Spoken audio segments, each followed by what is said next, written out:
وہ کافی عرصے سے فلاحی ادارے میں مقیم تھے۔ میری عادت ہے کہ میں ہر خوشی کے موقع پر اس ادارے میں جا کر وہاں کے مقیموں کو کچھ نہ کچھ تحفہ نقدی ضرور دیتا ہوں، کیونکہ میں نے کہیں پڑھا تھا کہ ہماری کمائی میں ایسے لوگوں کا بھی حق ہوتا ہے جن کے پاس رزق کا اور کوئی وسیلہ نہ ہو، اور اس بارے میں رہنے والے سبھی لوگ محتاج ہی تو تھے، بھلے ہی وہ محتاجی روٹی کی نہ تھی، مگر ان کے دکھ سننے والا، ان کو دلاسا دینے والا کوئی وسیلہ نہیں تھا، اور اس میں یہی سہارا بن کے ان کے پاس جاتا تھا۔ یہ الگ بات ہے کہ میں ان کو اپنے بزرگ مانتے ہوئے ان کے لیے کوئی نہ کوئی تحفہ نقد رقم ضرور لے کر جاتا تھا۔ میرا نام فیصل خان ہے۔ میں پیشے کے لحاظ سے ایک نامور وکیل ہوں۔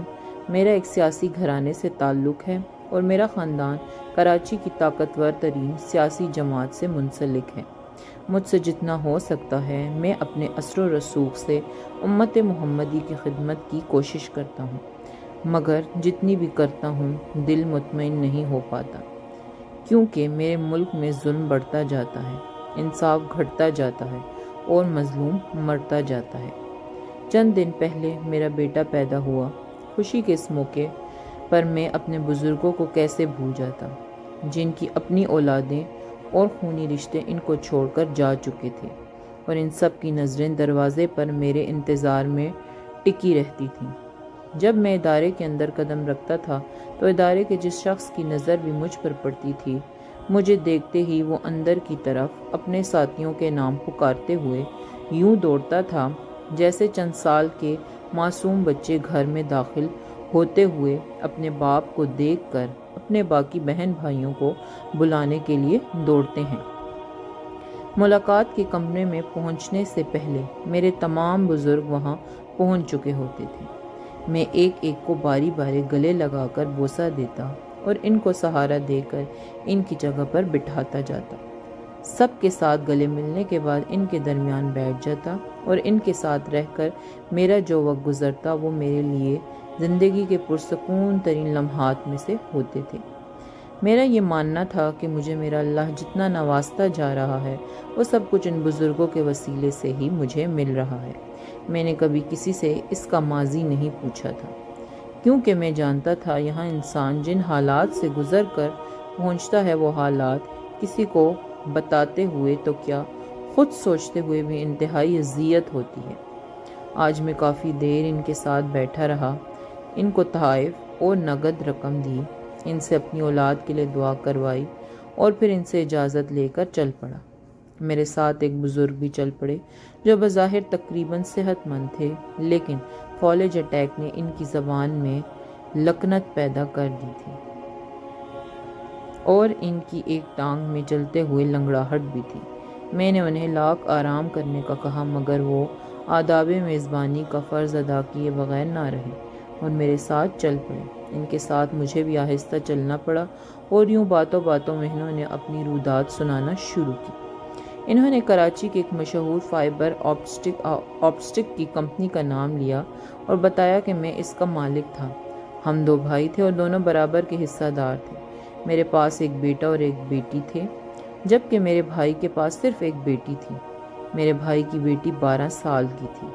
جب میرا بھائی فوت ہو گیا، بھائی کی موت پر بجائے غمگین ہونے کے میرا دل حاسد اور لالچی ہو گیا۔ میں نے بھائی کا حق ہڑپ کر لیا، سارے جعلی کاغذات تیار کروا کر اپنے بھائی کو برابر کے حصہ دار ہونے کی بجائے کمپنی کا ملازم ظاہر کر دیا۔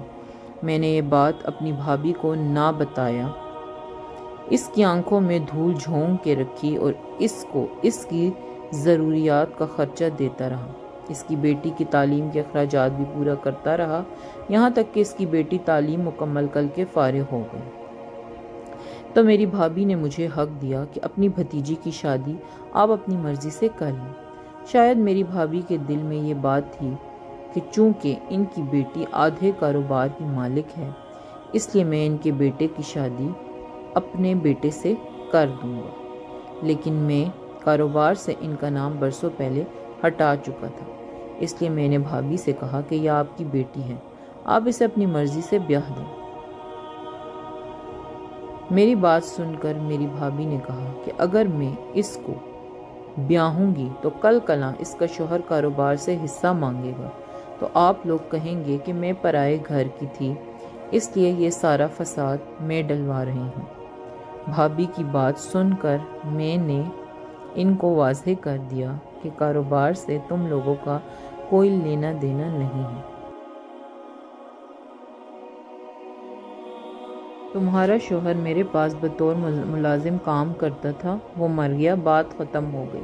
باقی جو بھی اچھائی میں نے تم لوگوں کے ساتھ کی ہے وہ میں نے محض تم لوگوں پر ترس کھا کر کی ہے، تاکہ تم کو در در کی ٹھوکریں نہ کھانا پڑے۔ میری بات سن کر میری بھابھی کے چہرے کا رنگ اڑ گیا۔ وہ مجھ سے بحث کرنے لگی، مگر میرا فیصلہ اٹل ہی تھا۔ ایک تو میں پرانے سارے ملازمین فارغ کر کے اپنی مرضی کے نئے لوگ تعینات کر چکا تھا۔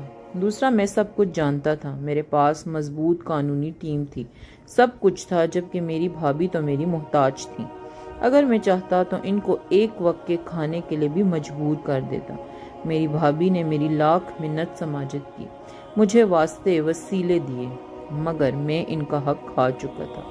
میں نے صاف انکار کر دیا اور اپنی بات پر ڈٹ گیا کہ میرے بھائی کاروبار میں حصہ دار نہیں بلکہ بطور ملازم شامل تھا۔ میری بھابھی نے لوگوں کی سپورٹ سے قانونی چارہ جوئی شروع کی تو میں نے اس سے پائی پائی کا محتاج کر دیا۔ آخر کار تھک کر میری بھابھی گھر بیٹھ گئی۔ ہمارا گھر بھی کروڑوں روپے کا تھا، میں دل میں وہ گھر ہتھیانے کا فیصلہ بھی کر چکا تھا۔ خیر، جب بھابھی کنگال ہو گئی تو اس نے اپنی بیٹی کی شادی بھی ایک ایسے گھرانے میں کر دی۔ میری بھتیجی کا شوہر کسی ٹیکسٹائل مل میں کیمیکل رنگ کا ماسٹر تھا۔ اس نے کچھ عرصہ میری بھتیجی کو رکھا، پھر میری بھتیجی قدرتی طور پر دماغی کینسر کا شکار ہو گئی۔ اس نے طلاق دے کر فارغ کر دیا اور ایک بار پھر وہ لوگ میرے محتاج ہو گئے۔ مگر اب میں نے ان کی مدد نہ کرنے کا فیصلہ کیا۔ ایک ماں سے اپنی اولاد کی تکلیف کہاں برداشت ہوتی ہے۔ اس نے گھر بیچ کر بیٹی کا علاج کروانے کا فیصلہ کیا، مگر یہ گھر تو بہت پہلے ہی اپنے نام منتقل کروا چکا تھا۔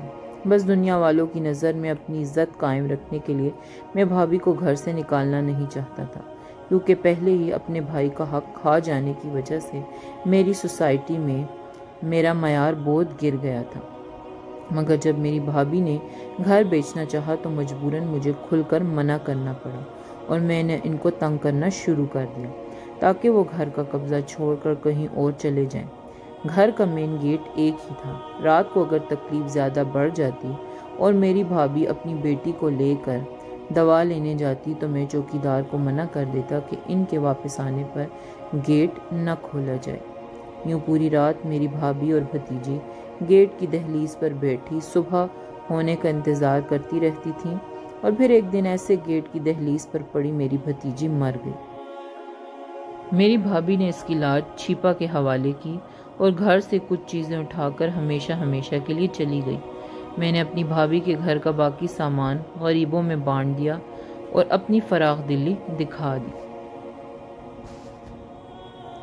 بھابھی والا پتہ صاف ہو جانے کے بعد میں نے اپنا کاروبار بیٹے اور بیٹی میں تقسیم کر دیا۔ کاروبار کی ساری دیکھ بھال میرا بیٹا ہی کرتا تھا، میں نے خود کو کاروبار سے الگ کر لیا۔ پھر ایک دن اچانک ہمیں پتہ چلا کہ میرے بیٹے کو برین ٹیومر ہے۔ مال و دولت، تعلق واسطہ سب کچھ ہوتے ہوئے بھی میں اپنے بیٹے کو بچا نہ سکا اور وہ بھتیجی کی طرح ایڑیاں رگڑ رگڑ کر مر گیا۔ باقی کا کاروبار میں نے اپنی بیٹی کے نام منتقل کیا اور اپنی بیٹی کی شادی کر دی، اور پھر میں نے یہ گھر بھی اپنے داماد کے نام پر منتقل کر دی۔ شادی کے 5 سال بعد میری بیٹی اور داماد نے سارا کاروبار سمیٹا۔ جس گھر میں مقیم تھا وہ گھر بھی بیچا، مجھے اس فلاحی ادارے کے سپرد کیا اور خود سوئٹزرلینڈ منتقل ہو گئے۔ اس کے بعد پلٹ کر کبھی میری خبر نہ لی۔ میرا ٹھاٹ باٹ، میری شان و شوکت، میرے تعلق واسطے اور وسیلے سب دھرے کے دھرے رہ گئے۔ میری ایلیٹ کلاس کے وہ دوست جو میرے آنے پر اپنی نشست چھوڑ کر کھڑے ہو جایا کرتے تھے، وہ میرے بلانے پر بھی میری ملاقات کے لیے نہ آئے۔ اس غم اور دکھ کی کیفیت میں مجھے فالج کا اٹیک ہوا۔ میری جان تو بچ گئی، لیکن میں بہت کمزور ہو گیا۔ اپنے مردہ بھائی کا حق چھین کر میں نے اپنی اولاد کو دیا تھا، مگر نہ میری اولاد رہی اور نہ ہی میرا وہ کاروبار رہا۔ اگر میرے پاس کچھ رہا تو وہ میرے کاندھوں پر اس گناہ کا بھار رہا جس کا عذاب میں ابھی بھگت بھی رہا ہوں، اور موت کے بعد اور میدان حشر میں پتہ نہیں میرے ساتھ کیا ہوگا۔ یہ سوچ کر میں اکثر لرز جاتا ہوں۔ ان بزرگ کی کہانی مکمل ہوئی تب تک کہ ہمیں مین گیٹ پر کھڑے کافی دیر گزر چکی تھی۔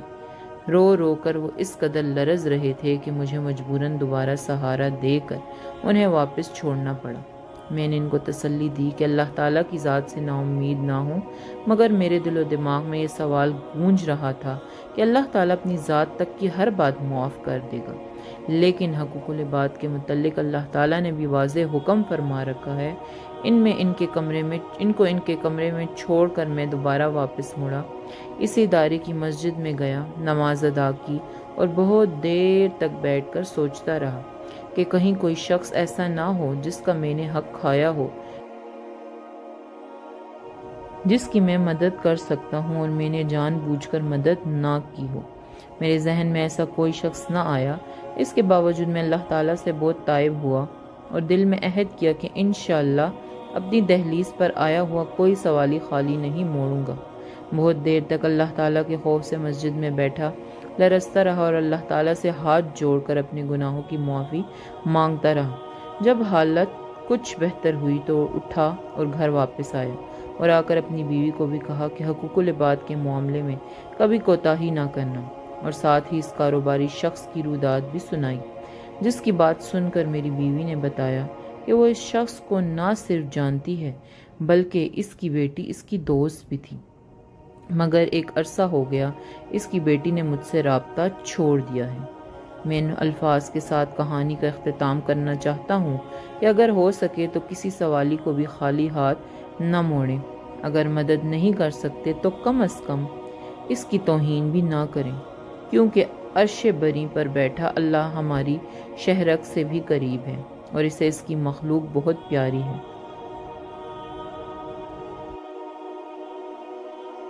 کہانی پسند آئی ہو تو ہمارے اس کہانی کو لائک کریں، شیئر کریں اور کامنٹ ضرور کریں، اور اس کہانی کو شیئر کر کے لوگوں کو بھی بتائیں کہ حقوق العباد کس قدر ضروری ہے۔